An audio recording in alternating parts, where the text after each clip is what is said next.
अस्सलाम वालेकुम जी, मैं हूं ज़िया बलोच। सामीन, आपके इल्म में है कि इंजीनियर मोहम्मद अली मिर्ज़ा साहब का और पीटीआई के दरमियान एक छोटा सा कन्फ्लिक्ट चल रहा है और इस कन्फ्लिक्ट के तनाजुर में मिर्ज़ा साहब ने कहा था कि मैं 19 नवंबर इतवार को एक बड़ा धांसू किस्म की चीज़ें लगा रहा हूँ और मैं परखच्चे उड़ा दूंगा और मैंने जनाब पीटीआई की और इमरान खान की तबीयत साफ़ कर देनी है, ये कर देना है, वो कर देना है। तो ये उन्होंने ऐलान किए हुए थे और उस ऐलान के मुताबिक उन्होंने 19 नवंबर इतवार को जनाब वो रिकॉर्ड करवाया और 20 नवंबर को उन्होंने अपनी यूट्यूब पे बाकायदा वो डाल भी दिया। अब आज की मैंने इस नशिस्त में थोड़ा सा ये देखना है कि मिर्ज़ा साहब ने कहा क्या, उनके फरमुदात क्या हैं और उनमें तजादात क्या हैं, कहाँ पर उन्होंने गलत बयानी की या कम से कम कमज़ोर सहारा लिया।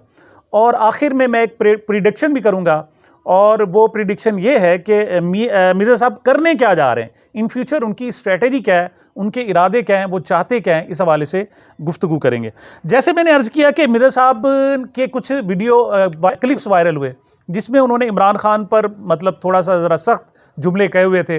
उन्होंने कहा, और दूसरा इमरान रियाज के ख़िलाफ़ भी उन्होंने कहा जी मकाफ़ात अमल है, जो भुगत रहा है जनाब ये उस वक्त इस्टेब्लिशमेंट के चूँकि पिट्ठू बना रहा है तो अब भुगते जनाब, इस किस्म की गुफ्तगू थी। तो इस पर जनाब बहुत सारे मिर्ज़ा साहब को जवाबात आए और मिर्ज़ा साहब ने उसके जवाब में इंटरव्यूज़ भी किए, तो उन्हें बुरा भला कहा जा रहा था और ये उसका तनाजुर था। बहरहाल इतवार का बड़ा दिलचस्प था कि मिर्ज़ा साहब कहते क्या हैं। अब मिर्ज़ा साहब ने 1 घंटा और 20 मिनट की गुफ्तगू अपनी रिकॉर्ड कराई है। इसमें जनाब मिर्ज़ा साहब ने अपना एक मुकदमा इस्टेब्लिश किया है पीटीआई के ख़िलाफ़, साहब ज़ाहिर है, और इमरान रियाज के ख़िलाफ़। अच्छा, वो एक तरफ कहते हैं कि मैं इमरान रियाज से जनाब मेरा बड़ी शागिर्द है और मेरा स्टूडेंट है और मुझे बड़ी हमदर्दी है, लेकिन फिर भी जाते जाते जैसे कहते हैं ना डंक मार देना, इसमें भी उन्होंने डंक कम से कम लाजमी मार दिया। टोटल गुफ्तगू क्या की मिर्ज़ा साहब ने जनाब 10 गलतियाँ गिनवाई हैं इमरान खान साहब की। मैं उनको ब्रीफली जनाब 1 घंटा 20 मिनट की गुफ्तगू नहीं, लेकिन ऐसे जनरली मैं आपको कम से कम बता देता हूँ। सबसे पहले तो उन्होंने जो खुन्नस निकाली ना जी, अपना खुंदक निकाली और जनाब जिसे कहते हैं अपना गुस्सा निकाला है, वो फवाद चौधरी साहब पे निकाला। उन्होंने कहा जी मैं जेलम में बैठा हूँ और सबसे बड़ी गलती इमरान खान की ये है कि मैंने इसे कहा था कि फवाद चौधरी पर एतबार ना करना, फवाद चौधरी को अपने साथ ना लेना, लेकिन उसने ले लिया। तो अब देखें जनाब, वो तो इस्टेब्लिशमेंट का बंदा था और जनाब इमरान खान साहब कहते थे कहाँ है फवाद, फवाद इधर आना, और वो भागा भागा जनाब आ जाता था। मतलब इस किस्म की उन्होंने वहाँ पर बाकायदा एक्टिंग भी करके दिखाई। अच्छा, तो पहला गुस्सा, तो मैं एक बात मुझे इससे अंदाज़ा हुआ कि मिर्ज़ा साहब को असल में जेहलम में वो कहते हैं ना कि इलाकाई हरीफ जो होते हैं, शायद वो पसंद नहीं आए सबसे बड़ा। वरना तो इमरान खान ने सिर्फ फवाद चौधरी पर थोड़ी एतबार किया है, उसकी जमात में बीसियों लोग आए, बीसियों चले गए, सैकड़ों आए, सैकड़ों चले गए। उसने तो खुद मिर्ज़ा साहब पर भी एतबार किया है, मतलब एतबार करने वाली बात है। अच्छा, लेकिन बहरहाल अगला जनाब जो उन्होंने पॉइंट, उन्होंने कहा जी जस्टिस फाइज ईसा के ख़िलाफ़ जो रेफरेंस था वो भी गलत था। इमरान खान साहब जनाब उसकी खुद वो कह चुके हैं कि हमें ये रेफरेंस गलत है, दुरुस्त है उसके मंदरजात, लेकिन हमें इस लड़ाई में वो कहते हैं जी हमें पढ़ना नहीं चाहिए था। खान साहब भी खुद एतराफ़ कर चुके। आर्मी चीफ़ की एक्सटेंशन उन्होंने कहा जी गलत दी, ये इमरान खान साहब भी कह चुके हैं कि एक्सटेंशन मुझे नहीं देनी चाहिए।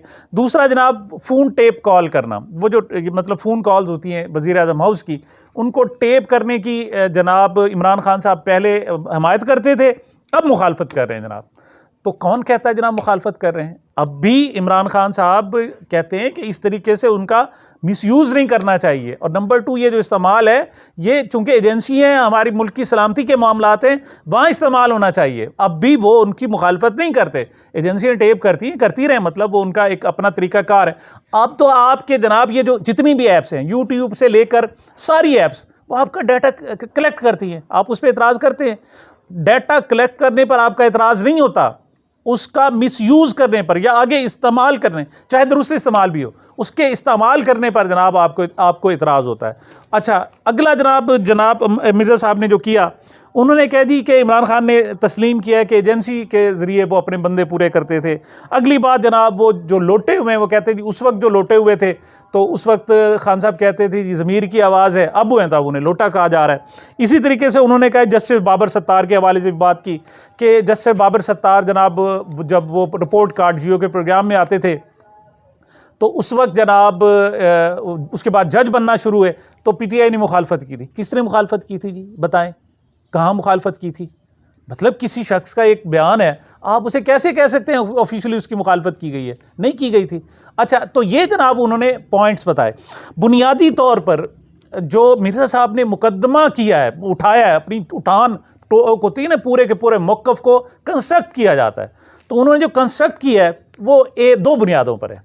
नंबर 1 तो वो कहते हैं कि जो इख्तलाफात होते हैं वो उसके पॉइंट्स के साथ होते हैं, उनके लॉजिक के साथ होते हैं, किसी इंसान के व्यक्तरफा बिल्कुल मजबूरी तौर पर कभी नहीं हुआ करते थे।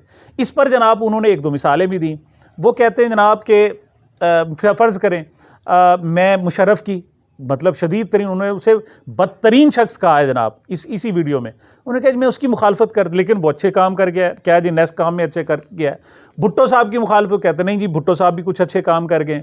अच्छा, नवाज शरीफ साहब को उन्होंने दिया, उन्होंने कहा जी नहीं जी वो बिजली के मामलात जनाब बेहतर कर गया। इमरान खान साहब के मतलब उसने कहा जी इस्लामोफोबिया और बहुत सारे हवालों से, मतलब उनका जो मौक़िफ़ है वो ये है कि आपकी जो मुखालफत होनी चाहिए वो लॉजिकल होना चाहिए और पॉइंट्स के साथ, मतलब टारगेट के साथ होनी चाहिए। और जब आप किसी ख़ास मौजू पर आप किसी की मुखालफत करें तो उसकी लॉजिक के साथ करें, हिमायत करें तो भी जनाब लॉजिक के साथ करें।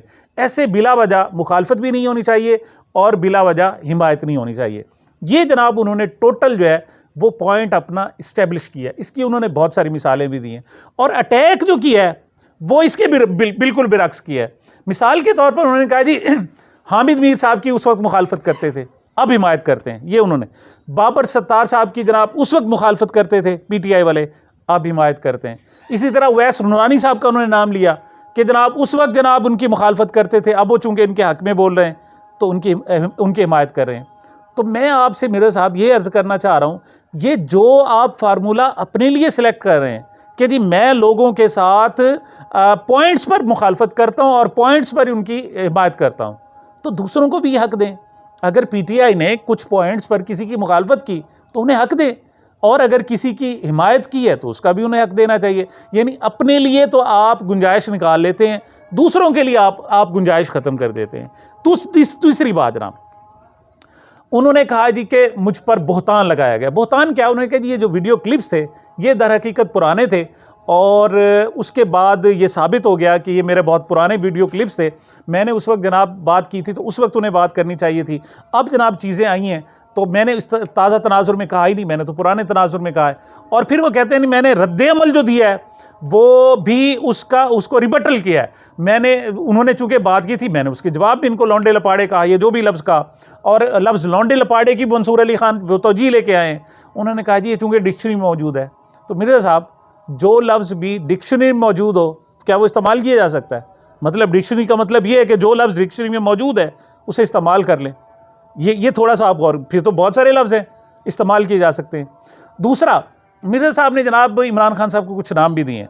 उन्होंने कहा जी कि इमरान खान साहब मौलाना फजल रहमान साहब को डीज़ल कहते थे, तो मैं जनाब उन्हें पेट्रोल का नाम देता हूँ। मतलब इमरान खान को आइंदा पेट्रोल के नाम से लिखा और पुकारा जाए, ये उन्होंने नया नाम दिया है जनाब। और इसी तरीके से जनाब उन्होंने और भी मिसाल के तौर पर कुछ इस हवाले से बातें की। अच्छा, अब इसको देखा जाए तो अच्छा जी, सॉरी फॉर इंटरप्शन, दरमियान में अज़ानें आ रही थी और इस वजह से थोड़ा सा डिले हो गया।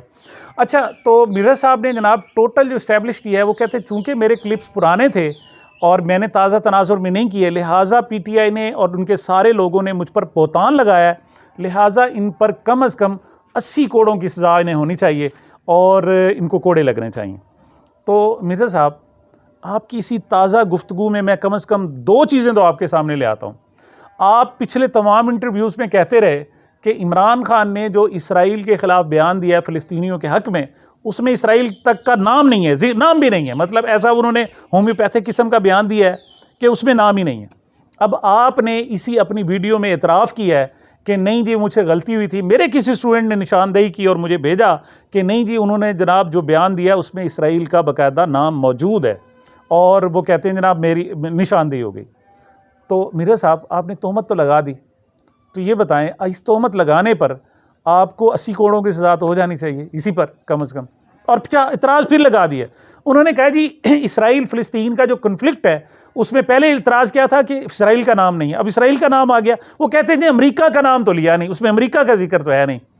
तो हज़रत साहब अगर अमेरिका का जिक्र होता तो आपने आगे जाना और आपने कहा ना बरतानिया का जिक्र तो है नहीं, आपने आगे कहना था जनाब रूस का जिक्र तो है नहीं, आपने आगे कहना था जनाब किसी और मुल्क का जिक्र तो है नहीं। मतलब ये तो कोई बात नहीं, 80 कोड़े तो आपको ये हो गए सीधे सीधे। दूसरा, आपने जनाब कहा था कि इमरान रियाज ने जो लापता सहाफ़ी हुए थे उनके हक़ में आवाज़ बुलंद नहीं की थी, और फिर आपको वीडियो क्लिप्स आए और अब आप कबूल कर रहे हैं कि वाकई जी इमरान रियाज खान साहब ने उस वक्त उनके हक़ में आवाज़ बुलंद की थी। तो आपने भी तो तोहमत लगाई, बग़ैर तहकीक के तोहमत लगाई। तो इस पर आपको कितने 80 कोड़े ये और होने चाहिए, 80 और 80 160 कोड़े हो गए। तो इंजीनियर साहब ये आपकी गिनती कम हो जाएगी। अब आपकी सारी चीज़ें निकाल लें और उनका पोस्टमार्टम करने लग जाएं तो ये कोड़ों की तादाद कम हो जाएगी। इस तरीके से नहीं होता। हम और पूरी कौम आपका एहतराम करती है, आप नौजवान हैं, इंटेलेक्चुअल हैं, आप अच्छे अंदाज में चीज़ें लेकर आते हैं, उससे ले आएँ। लेकिन बिला वजह आप यजीद के साथ खड़े हो जाएं हुसैनियत के नाम पर चलते चलते और कहें जी यजीद में फ़लाँ फ़लाँ फ़लाँ फ़लाँ बहुत खूबियाँ हैं। दर हकीकत तो आप हुसैनियत को नीचा दिखाने के लिए यजीद की जनाब खूबियाँ बयान करने, खूबियाँ तो होती हैं ना जी, हर शख्स में खूबियाँ भी है, खामी भी हैं। असल बात यह है कि इस वक्त जब वाक़या करबला हो रहा हो तो आप कहें यजीद के फ़लाँ फ़लाँ खूबी बहुत अच्छी है, ये कोई तरीक़ाकार नहीं है। इस वक्त इमरान खान मुश्किल में है, इस वक्त वो जेल में मौजूद, उसकी पार्टी तोड़ दी गई, उसको बोलने की इजाज़त नहीं है, उसको इलेक्शन से दूर कर दिया गया है। ऐसे में अब आकर आप हज़रत मियाँ नवाज शरीफ साहब की जब खूबियाँ गिनवाएंगे तो साफ ज़ाहिर है लोगों का रिएक्शन भी होगा, रद्द अमल भी आएगा और आपके लिए वो पसंदीदा भी नहीं होगा, और काउंट करेंगे तो कोड़ों की तादाद भी बहुत ज़्यादा हो जाएगी। तो ये तो जनाब कुछ तज़ादात थे और कुछ जो उन्होंने ख़ुद कही बातें वो हैं। अब मैं आपको जनाब पेशीन गोई भी कर देता हूँ। मुझे ऐसे लगता है इस सारी गुफ्तगू में कि जनाब मिर्ज़ा साहब कहते हैं, उन्होंने ये साबित करने की कोशिश की कि जो इमरान खान साहब हैं वो छोटे सियासतदान हैं, उन्हें समझ भी नहीं है, अकल भी नहीं है, और मिर्ज़ा साहब को बहुत ज़्यादा अकल है और इस हवाले से वो उनसे भी बड़े सियासतदान हैं। बहुत अच्छी बात है, अकल अल्लाह ताला की मीरास होती है और जिसको मतलब दे देता है, अता कर देता है, उसकी अल्लाह ताला की मर्ज़ी है और जब चाहे उनका जनाब सीना रोशन कर दे।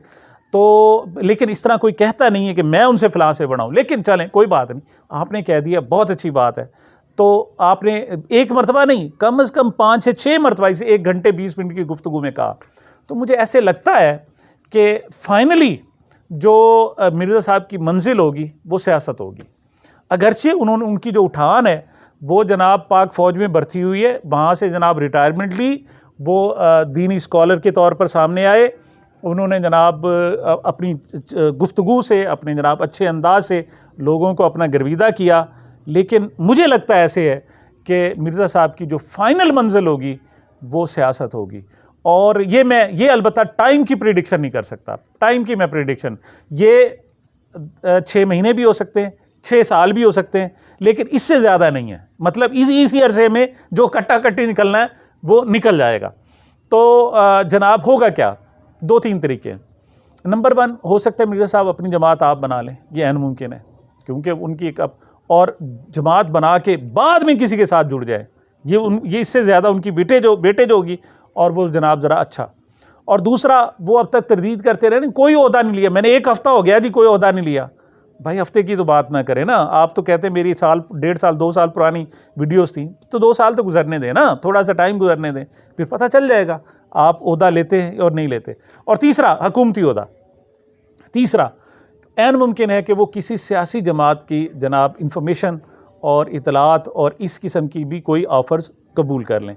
तो ये कब करते हैं इसका इंतज़ार रहेगा, और इस पर ज़्यादा नहीं, ये मेरी प्रेडिक्शन है, और प्रेडिक्शन गलत भी हो सकती है। मतलब ये तोहमत नहीं है, मैंने एक जायज़ा लिया है, मैंने उसको एनालिसिस किया है और मुझे अंदाज़ा होता है कि ये उसी साइड पर जा रहे हैं। ये गलत भी हो सकता है, गलत होगा मैं माज़रत करूँगा, लेकिन अगर ये मेरी पेशीन गोई ये दुरुस्त होती है तो फिर मिर्ज़ा साहब को फिर कितने कोड़े लगने चाहिए और उनकी क्या सज़ा होनी चाहिए। बहरहाल कोड़ों की बात तो मैं वैसे कह रहा हूँ, मिर्ज़ा साहब के लिए हमारी नेक ख्वाहिशात हैं और वो इस तरीके से पतली गलियों का सहारा ना लें, वो डायरेक्ट ज्वाइन कर लें, कोई मसला नहीं है। फ़हाद हुसैन ने जाके ज्वाइन कर लिया, आप भी जाके मियां नवाज शरीफ को ज्वाइन कर लें, क्योंकि नज़र आ रहे हैं अगले 4, 5, 6 साल इमरान खान के नहीं हैं और वो नवाज शरीफ के हैं।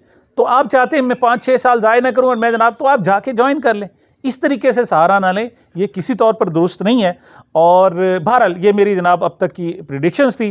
देखते हैं आगे क्या होता है। मुझे, मेरे चैनल को अपनी मोहब्बतों और दुआओं में याद रखिएगा। मिलते हैं छोटे से वक्फे के बाद।